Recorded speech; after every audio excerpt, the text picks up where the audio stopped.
Hello everyone, एक बार फिर से आप सभी का स्वागत है मेरे यूट्यूब चैनल इंग्लिश विद विकास झा में। आज के इस सेशन में हम नॉन फाइनाइट वर्ब से जुड़े हुए 10 एमसीक्यूज करेंगे और साथ ही साथ इसके कॉन्सेप्ट्स की भी चर्चा करेंगे।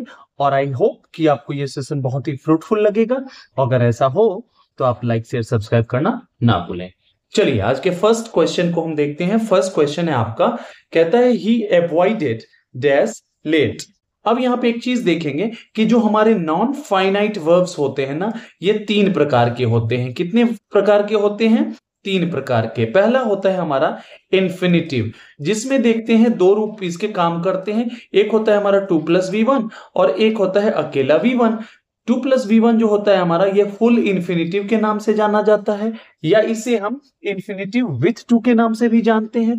और वहीं पे V1 जो है हमारा, ये काम करता है बेयर इन्फिनिटिव, अर्थात इसे हम बोलते हैं इन्फिनिटिव विदाउट 2, जिसमें 2 का प्रयोग ना हो। दूसरा हमारा हो जाता है जेरंड।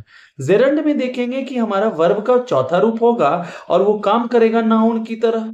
क्लियर है? और तीसरा हो जाएगा हमारा पार्टिसिपल। इसमें देखेंगे कि वर्ब के फॉर्म का प्रयोग किया जाता है किसके रूप में? एक एडजेक्टिव के रूप में। यहां पे वर्ब के थर्ड और फोर्थ फॉर्म का प्रयोग देखेंगे हम। क्लियर है? चलिए, इतनी जानकारी के बाद अब हम चलते हैं क्वेश्चन की ओर। कहता है ही अवॉइडेड डैश लेट। उसने अवॉइड किया किस चीज से? देर होने से। अब देखेंगे कि कुछ ऐसे शब्द होते हैं जिनके बाद हम इन्फिनिटिव या जेरंड का प्रयोग करते हैं, या कुछ ऐसे भी होते हैं जिनके साथ दोनों का प्रयोग करते हैं। कभी कभी दोनों के प्रयोग करने में थोड़ा सा डिफरेंस भी आ जाता है उनके मीनिंग में। अब देखेंगे एक वर्ड हमारा है अवॉइड हो गया आपका, स्टॉप हो गया आपका, स्टार्ट हो गया आपका, फिर देखेंगे माइंड हो गया आपका। इस तरह के शब्द जो हैं, इनके बाद हम क्या करते हैं? जेरंड के फॉर्म का प्रयोग करते हैं, अर्थात वर्ब का चौथा रूप आता है। अर्थात जो है आपका ऑप्शन नंबर बी जो है सही हो गया, करेक्ट हो गया। क्लियर है? चलिए आगे बढ़ते हैं। नेक्स्ट हमारा कहता है she hopes dash the exam next time. वह होप करती है, वह आशा करती है किस चीज का? कि एग्जाम जो है अगले साल वो पास कर जाए। अब देखेंगे इसी तरह से जैसे हमारा हो गया होप हो गया, लाइक हो गया हमारा, ठीक है ना, रिमेंबर हो गया हमारा, ठीक है, उसी तरह से इसका उल्टा हो गया फॉरगेट हो गया हमारा। इस तरह के कुछ शब्द जो हमारे हैं, ये हमेशा किसके द्वारा फॉलो किए जाते हैं? 2+V1 के द्वारा। अर्थात ऑप्शन आपका क्या हो जाएगा? सी जो है करेक्ट आंसर हो जाएगा। ठीक है ना? यहां पे हमें फुल इन्फिनिटिव की आवश्यकता होती है, अर्थात she hopes to pass the exam next time. Clear है? चलिए आगे बढ़ते हैं। नेक्स्ट हमारा कहता है I saw him dash the street. इसी तरह से देखेंगे कि कुछ ऐसे वर्ब्स हैं जो मेंटल प्रोसेस की बात करता है, ऑब्जर्वेशन की बात करता है, ठीक है ना, पोजीशन की बात करता है।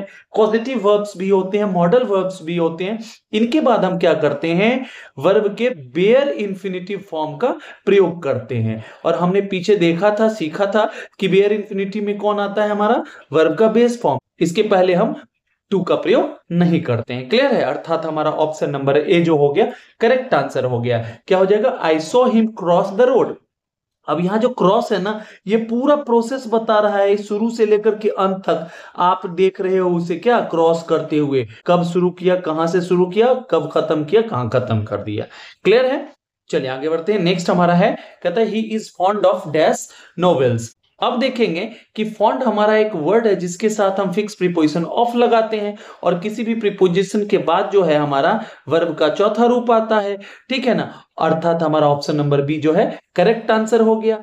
साथ ही साथ एक चीज और जान लें कि फॉन्ड जो है वो अपने साथ फिक्स प्रीपोजिशन ऑफ लेता है, लेकिन जब इसका नाउन फॉर्म यूज हो फॉन्डनेस, तो हम उसके साथ किसका प्रयोग करते हैं? फॉर का प्रयोग करते हैं। क्लियर है? चलिए आगे बढ़ते हैं। नेक्स्ट हमारा कहता है they made her dash all day. उन लोगों ने उसे क्या किया? पूरे दिन काम करवाया। ठीक है ना? अब देखेंगे इसी तरह से ये हमारा कॉजेटिव वर्ब है। कॉजेटिव वर्ब क्या होते हैं? तो वैसे वर्ब होते हैं जो किसी एक एक्शन के होने के लिए कारण बनते हो। अर्थात जब आप ये दर्शाना चाहते हो, मैंने एक बोला कि मैंने उसे हंसाया, मतलब उसने स्वयं नहीं हंसा, खुद से नहीं हंसा, बल्कि मैंने कोई ऐसा कारण उत्पन्न किया जिसके कारण क्या हो गया? वो हंसा। मतलब आप कारण उत्पन्न कर रहे हो, अर्थात वैसा वर्ब जो किसी एक्शन के होने के लिए कारण बनता हो, उसे हम पॉजिटिव वर्ब कहते हैं। जैसे हो गया लेट हो गया हमारा, मेक हो गया हमारा, सी हो गया हमारा। इस तरह के वर्ब्स के बाद हम क्या करते हैं? बेयर इंफिनिटिव का प्रयोग करते हैं, अर्थात यहाँ क्या आ जाएगा, वर्ब का फर्स्ट फॉर्म, अर्थात ऑप्शन नंबर ए जो है आपका करेक्ट आंसर हो जाएगा। अब यहाँ पे सीखने वाली बात है, ये रूल काम करेगा जब हमारा सेंटेंस एक्टिव वॉइस में हो। अब इसे हम अगर पेसिव में बना दें, अगर ऐसे लिख दें सी वॉज मेड, अब क्या हो जाएगा पता है, ये पेसिव हो गया हमारा बी प्लस वी थ्री का, अब यहाँ पे 2 प्लस V1 आ जाएगा। ये चीज आपको ध्यान देना है। पेसिव जैसे आपने स्ट्रक्चर चेंज किया एक्टिव में तो बेयर इंफिनिटिव, पेसिव में तो फुल इंफिनिटिव। क्लियर है? चलिए आगे बढ़ते हैं। नेक्स्ट हमारा कहता है would you mind dash the window, क्या आप विंडो को बंद करने का माइंड करेंगे, थोड़ा सा मीन्स ध्यान देंगे, बंद कर देंगे इस तरह से, ठीक है ना। तो माइंड जो है हमारा है ये हमेशा किसके द्वारा फॉलो किया जाता है, वर्ब के जेरंड फॉर्म के द्वारा, अर्थात क्या हो जाएगा, ऑप्शन नंबर सी इसका करेक्ट आंसर हो जाएगा, ठीक है ना। चलिए आगे बढ़ते हैं। नेक्स्ट हमारा है सी डिनाइड डैश द लेटर। अब देखेंगे कि डिनाइड ये अपने साथ क्या लेता है, अपने साथ जेरंड फॉर्म लेता है, और जेरंड फॉर्म क्या होता है, वर्ब का चौथा रूप जो नाउन की तरह काम करे, अर्थात ऑप्शन सी जो है आपका करेक्ट आंसर हो जाएगा। क्लियर है?